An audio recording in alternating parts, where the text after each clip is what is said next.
الشیطان الرجیم بسم اللہ الرحمن الرحیم سبحانک لا علم لنا الا ما علمتنا انک انت العلیم الحکیم۔ تدبر قرآن کے 30 قاعدوں کا بیان۔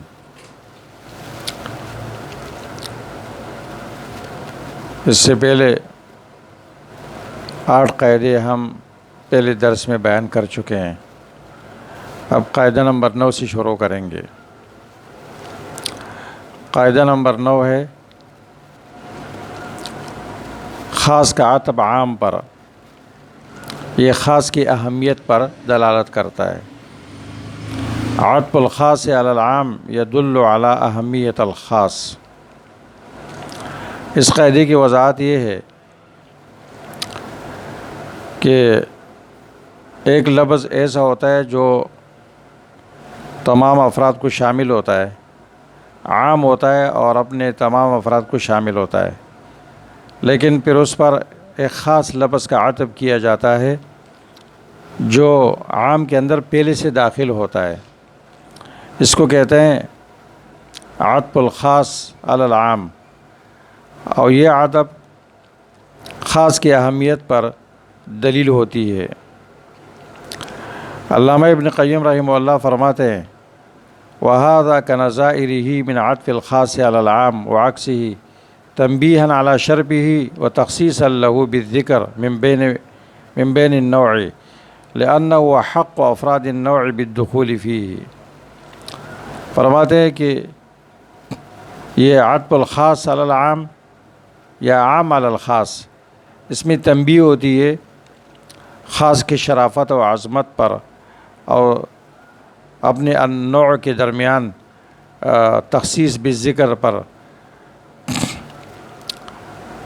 اپنے نوع میں اس کو خاص طور پر ذکر کیا جاتا ہے، یہ بتانے کے لیے کہ اس نوع کے افراد میں سے یہ فرد زیادہ احق ہے، زیادہ حقدار ہے کہ اس کو اس حکم میں داخل کیا جائے۔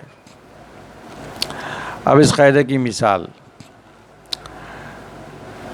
پہلی مثال حافظوا علی الصلوات والصلاۃ الوسطیٰ، حفاظت کرو نمازوں کی اور خاص طور پر صلاۃ وسطیٰ کی۔ اب اس قاعدے کی روشنی میں جب ہم اس آیت میں تدبر کریں گے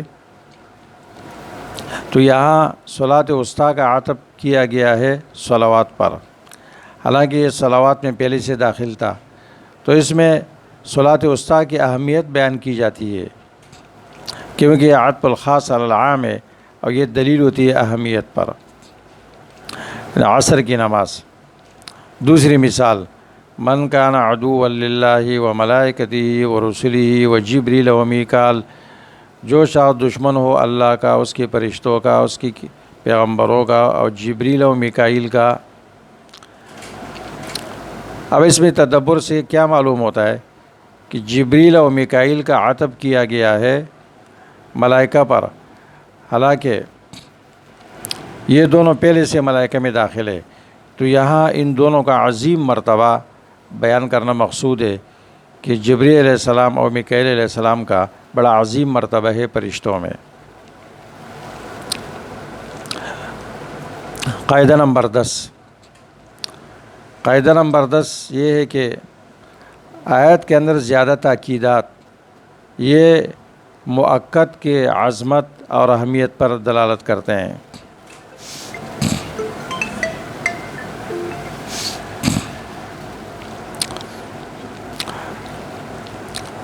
اس قاعدے کی وضاحت یہ ہے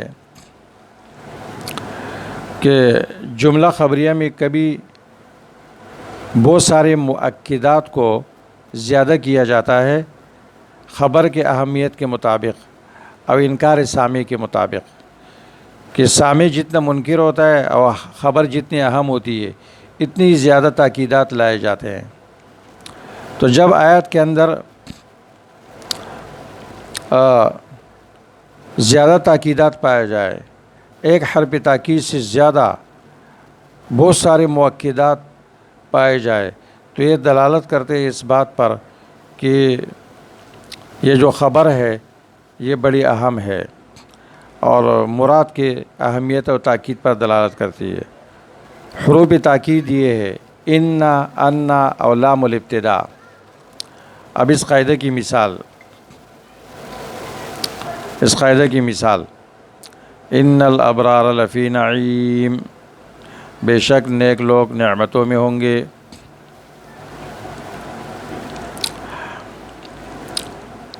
اب اس آیت میں تدبر سے یہ بات معلوم ہوتا ہے کہ اس آیت کے اندر دو مؤکدات ہے، ایک لفظ ان ہے اور ایک لام تاکید ہے، ان الابرار لفی نعیم۔ یہ دلالت کرتے ہیں کس پر؟ ابرار کی نعمتوں پر۔ ابرار کی نعمتوں، نیک لوگوں کی نعمتوں کی تاکید پر دلالت کرتے ہیں کہ یہ نعمتوں میں ہوں گے۔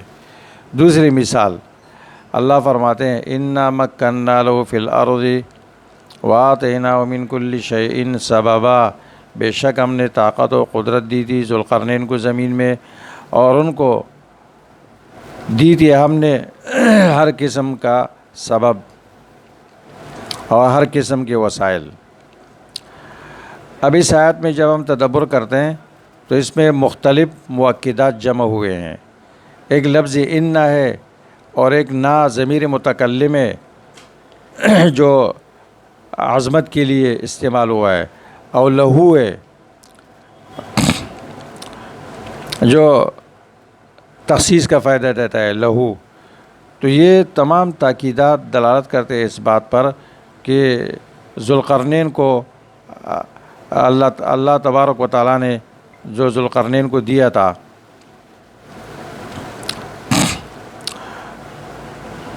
یہ اس کی اہمیت پر دلالت کرتا ہے اور اس کے عظمت پر۔ اور رکاوی کی رہا قاعدہ نمبر 11 کل ما اقسم اللہ بہ فہو معظم۔ قرآن کریم میں اللہ تعالیٰ نے جس چیز پر قسم کھائی ہے تو وہ چیز اللہ کے ہاں بڑے عظیم الشان ہوتی ہے۔ اس قاعدے کی وضاحت یہ ہے کہ قرآن کریم میں قسم سے مقصد خبر کی تحقیق و تاکید ہوتی ہے۔ مفسرین کے اس بات پر اتفاق ہے کہ اللہ تبارک و تعالیٰ اپنی مخلوقات میں سے جس پر چاہے قسم کھا سکتے ہیں، اور اللہ کا قسم کھانا کسی مخلوق پر یہ وہ مخلوق اللہ کی قدرت پر دلیل ہوتی ہے، اور مخلوق کے لیے جائز نہیں ہے کہ وہ اللہ کے علاوہ کسی اور پر قسم کھائے۔ تو یہ قاعدہ اس بات کی صراحت کرتی ہے کہ ہر وہ چیز جس پر اللہ نے اپنی کتاب میں قسم کھائی ہے وہ اللہ کے ہاں عظیم القدر اور عظیم المرتبت ہوتی ہے۔ مثال والضحیٰ واللیل اذا سجا، قسم ہے چاش کے وقت کی اور رات کی جب وہ چھا جائے۔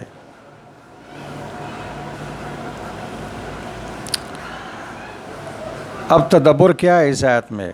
اللہ تبارک و تعالیٰ کا قسم کھانا ضحیٰ پر دلیل ہے اس وقت کی شرافت و عظمت پر، کیونکہ ضحیٰ کے وقت سورج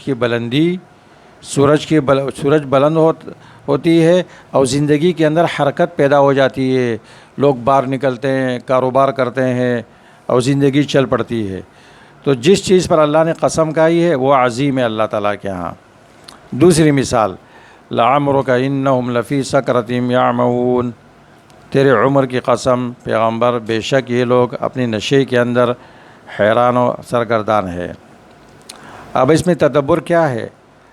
اللہ تبارک و تعالیٰ کا قسم کھانا نبی صلی اللہ علیہ وسلم کی عمر مبارک پر دلالت کرتا ہے، رسول اللہ صلی اللہ علیہ وسلم کی قدر و منزلت پر اللہ کے ہاں اور اللہ کی محبت پر آپ کے ساتھ، کیونکہ اللہ تبارک و تعالیٰ عظیم ہی پر قسم کھاتے ہیں، اور یہ آپ کی خصوصیت ہے کہ آپ کی زندگی پر اللہ نے قسم کھائی ہے۔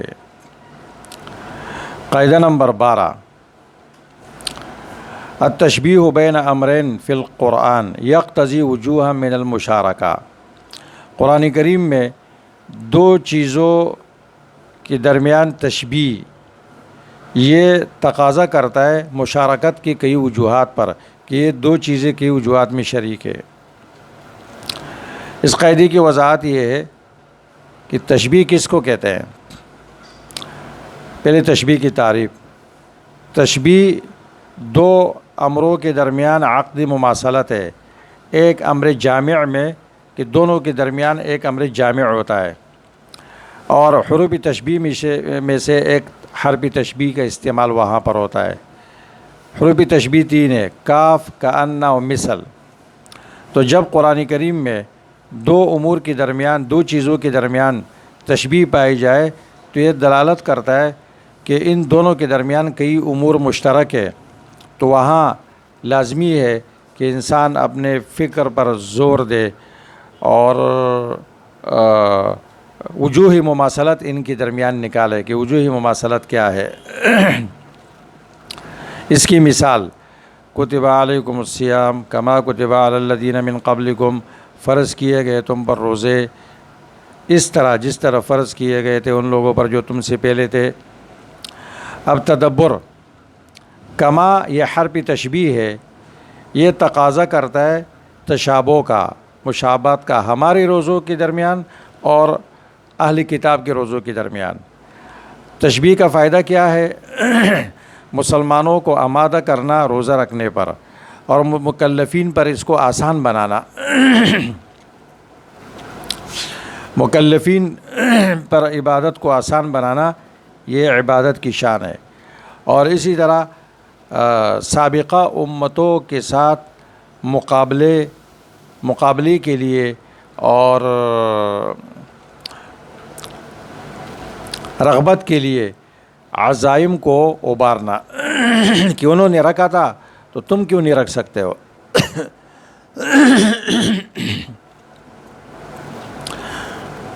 جب یہود نصارہ روزے رکھ سکتے ہیں تو تم کیوں نہیں رکھ سکتے ہو. اس کی دوسری مثال سورۃ نور میں: مثل نورہ کمشکاۃ فیہا مصباح المصباح فی زجاجہ الزجاجۃ کأنہا کوکب دری یوقد من شجرۃ مبارکۃ زیتونۃ لا شرقیۃ ولا غربیہ. اللہ کی نور کی مثال مومن کے دل میں تاقشے کی طرح ہے کہ اس کے اندر چراغ ہو، چراغ شیشے میں ہو، اور شیشہ ایسا ہو جیسا کہ وہ چمکنے والا ستارہ، اور اس کو جلایا گیا ہو ایسے زیتون کے درخت کے تیل سے کہ جو مبارک ہے اور نہ مشرقی ہے اور نہ مغربی ہے. اب یہاں اس آیت میں جب ہم غور کریں گے تو اس میں ایک حرف تشبیہ مثل ہے، مثل نوری، اور دوسرا لفظ کاف ہے، کمشکات. یہ دونوں فائدہ دیتے ہیں کس بات کا؟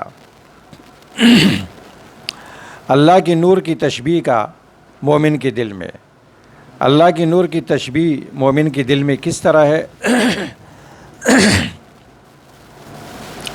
مشکات مومن کا سینہ، اور مصباح قرآن کریم ہے، اور ایمان ہے مومن کے دل میں. مصباح سے مراد قرآن کریم اور مومن کے دل میں ایمان. الزجاجہ یہ مومن کا دل ہے، اور الکوکب الدری چمکنے والا ستارہ یہ مومن کا دل ہے جب وہ ایمان و قرآن سے، جب اس کے اندر ایمان و قرآن روشن ہوتا ہے. اب دل کی تشبیہ زجاجی کے ساتھ یہ تقاضا کرتا ہے صفائی کا. جیسے شیشہ صاف ہوتا ہے مومن کا دل بھی صاف ہونا چاہیے. اور جیسے کہ یہ اس بات پہ دلالت کرتا ہے یہ تشبیہ کہ شیشہ اس کی صاف کرنے کی طرف توجہ دی جاتی ہے کہ اس کو صاف رکھا جائے تاکہ روشنی اس سے آر پار ہو. تو اس طرح مومن کا دل، مومن کو چاہیے کہ اپنے دل کی نگرانی کرے تاکہ اللہ کے اوامر اس کے اندر داخل ہو اور اللہ کے اوامر کو ادا کرنے کے لیے یہ آمادہ ہو جائے.